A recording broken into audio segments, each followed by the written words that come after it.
우리 옆 사람하고 이렇게 인사하면 좋겠습니다. 나는 행복한 사람입니다.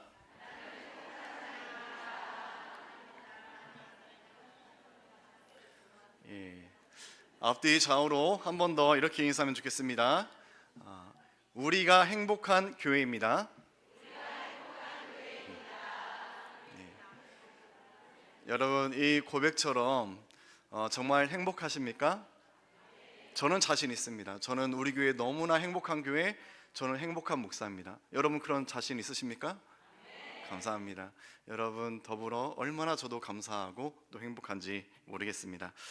우리가 살아가면서 이런 감사의 주제들이 있고 제목들이 있습니다.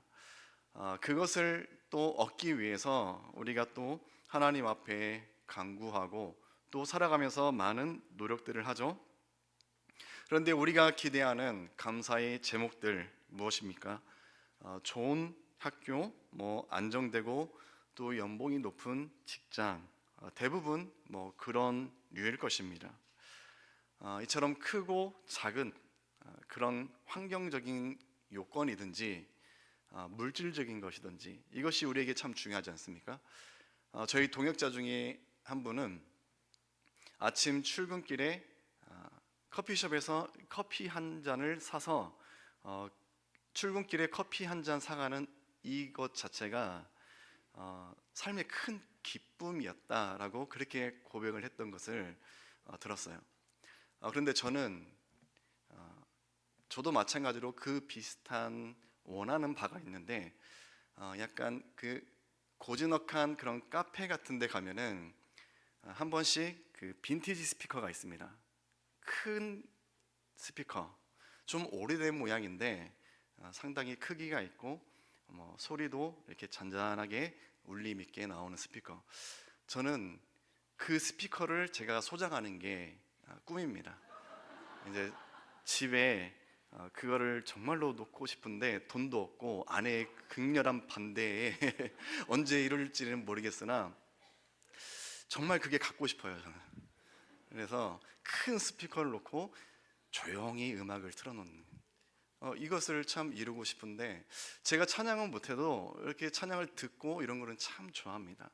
이처럼 사람마다 자기가 원하는 것들, 바라는 것들 있을 것이고 또 그것이 주어졌을 때 참 행복해하고 감사해하는 우리들의 소소한 모습들을 볼 수 있죠. 그런데 오늘 본문에서 사도 바울이 우리에게 요구하는 또 데살로니가 교회 성도들에게 요구하는 감사, 그 감사는 성질이 약간 다릅니다. 먼저 사도 바울이 이 편지를 통해서 감사하라 그 내용을 알기 위해서는 그 당시 몇 가지 배경을 좀 알아야 되는데 당시 마게도니아 지역에는 우리가 잘 아는 지명 중에는 빌립보가 있고 또 데살로니가가 있습니다. 잘 아시겠지만 신약 성경 그 배경에는 무엇이 있죠? 로마가 있죠. 로마. 당시 로마는 최전성기로 가장 찬란한 그런 시기를 보내고 있었습니다. 로마는 먼저 이 빌립보 지역을 점령합니다. 그런데 당시 빌립보에 살았던 사람들이 어떤 사람입니까? 약간 불량스러운 사람들, 야만스러운. 그래서 로마가 비록 점령을 했지만 또 이들을 다스리자니 앞이 깜깜한 거예요. 그래서 어떤 방법을 취할까 고민하다가 로마는 지금까지 여러 나라를 점령하고 속국으로 삼지 않았습니까?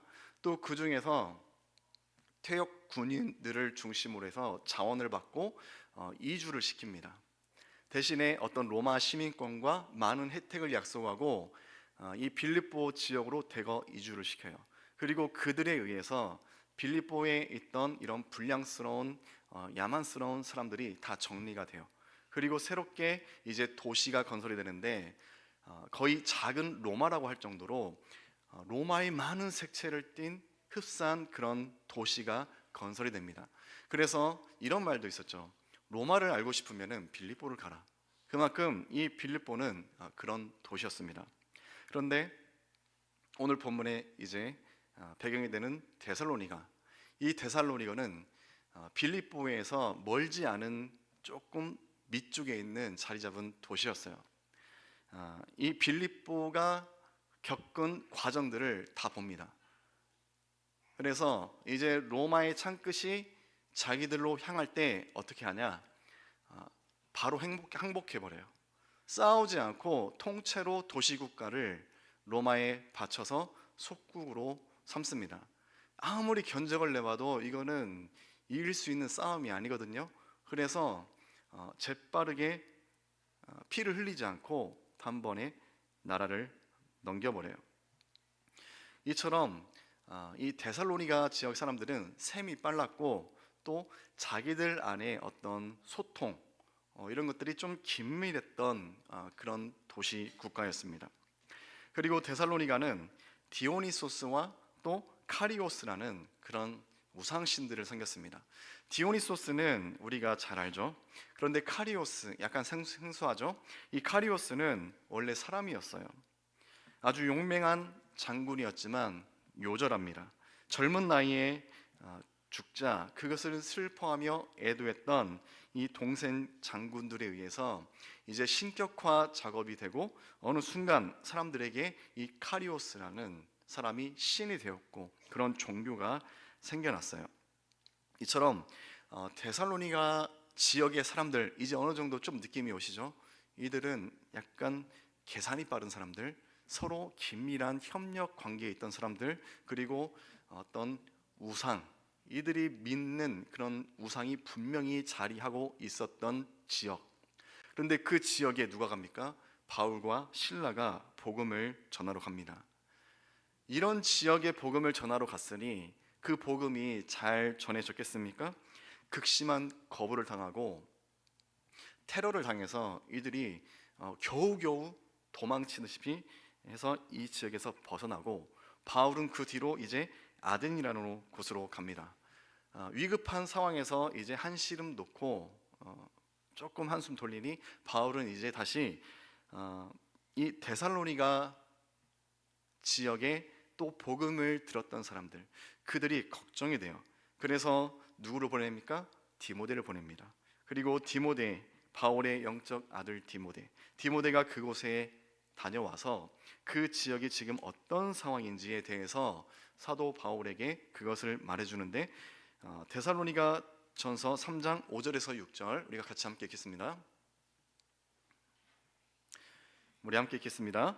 이러므로 나도 참다 못하여 너희 믿음을 알기 위하여 그를 보내었노니 이는 혹 시험하는 자가 너희를 시험하여 우리 수고를 헛되게 할까 함이니 지금은 디모데가 너희로부터 와서 너희 믿음과 사랑의 기쁜 소식을 우리에게 전하고 또 너희가 항상 우리를 잘 생각하여 우리가 너희를 간절히 보고자 한가 같이 너희도 우리를 간절히 보고자 하다 하니 아멘. 사실 바울과 실라가 이 데살로니가 지역에서 복음을 전했던 기간은 단 3주, 아주 짧은 기간이었어요. 그런데 짧은 기간 복음을 전하였음에도 불구하고 그곳에서 복음을 받아들이고 또 귀한 신앙의 공동체가 또 만들어진 것을 볼 수 있습니다. 이처럼 우상 숭배와 자기의 이익을 탐했던 셈이 빨랐던 이 데살로니가 지역의 사람들을 변화시킨 것들, 그것이 무엇일까요? 바로 복음입니다. 복음. 그런데 사도 바울이 이처럼 복음을 전했을 때 그 과정에서 참 놀랍고 흥미로운 사실들이 있어요.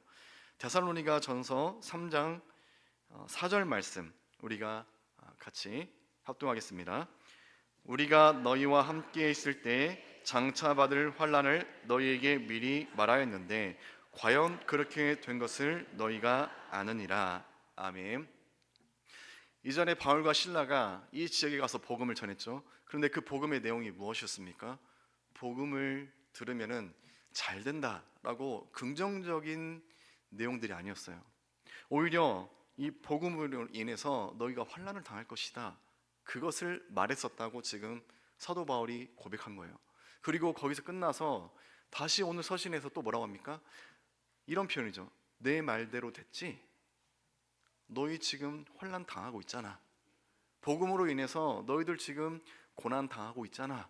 내가 처음에 복음을 전할 때 그렇게 될 것이라고 말했던 것처럼 너희 그렇게 되었지? 이렇게 지금 말하고 있는 것이에요. 만약에 여러분들이 바울의 입장이었으면은 어떻게 말하겠습니까? 여러분들이 전한 복음으로 인해서 물론 구원의 부유함이 있지만 이제 삶이 힘들어졌어요. 그렇다면 여러분들은 어떻게 편지를 쓰겠습니까? 위로나 격려, 내가 복음은 부끄럽지 않지만 그것으로 인해서, 내가 적어가는 복음으로 인해서 너희들이 어려움을 당해서 한편으로 미안한 마음이 있다, 좀 나도 마음이 좋지 않다, 그러나 우리 조금 같이 힘내자, 이런 식으로 아마 저 같았으면 편지를 썼을 것 같아요. 여러분도 아마 그렇게 쓰지 않았을까? 그런데 오늘 본문을 보십시오. 사도 바울이 환난을 당할 것이다, 그리고 내 말대로 복음으로 인해서 환난 당했지? 그 뒤에 사도 바울이 요구하는 게 무엇입니까? 5장 18절, 우리 본문의 말씀 한번 더 읽겠습니다. 같이 합독합니다. 범사에 감사하라. 이것이 그리스도 예수 안에서 너희를 향하신 하나님의 뜻이니라. 아멘. 환난을 당하고 있는 자들에게 사도 바울은 더 뻔뻔하게 말합니다. 감사해라, 감사해라, 이렇게 지금 요구하고 있는 거. 그런데 사도 바울이 본문에서 말하는 감사는 확실한 성격을 띠고 있습니다. 그것은 사람들이 대부분 기대하는 감사와 다른 것이에요. 여기에서 말하는 감사는 무엇이냐면은 환경이나 어떤 물질적인 것이 주어졌을 때 우리가 자연스럽게 할 수 있는 그런 감사가 아니라 좀 더 아주 특별하고 우리 모든 신앙인들에게, 복음을 소유한 우리 모두에게는 정말로 중요한 것인데, 사도행전 5장 41절 말씀 우리 같이 합독하겠습니다. 사도들은 그 이름을 위하여 능욕받는 일에 합당한 자로 여기심을 기뻐하면서 공회 앞을 떠나니라. 아멘.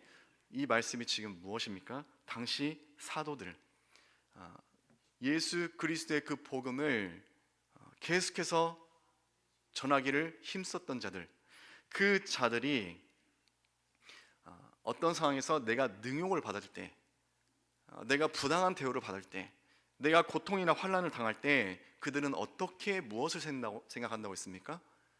내가 능욕을 당할 때 그들은 이렇게 생각했다고 해요.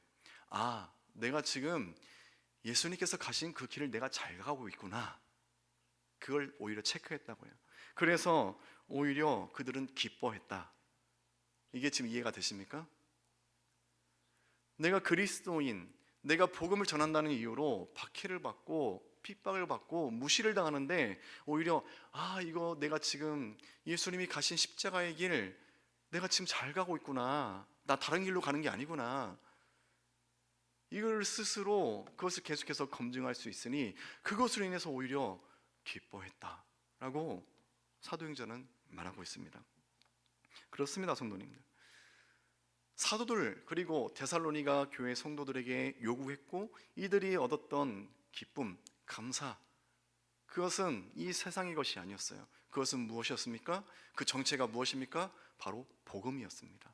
복음, 예수 그리스도의 십자가, 그리고 다시 부활하시면서 우리에게 주신 구원의 승리, 은혜, 우리의 영혼의 진정한 구원, 그 복음, 그 복음이 있으니 우리는 그 어떤 것으로도 우리는 더 이상 기뻐해야 될 다른 이유를 찾을 수 없다.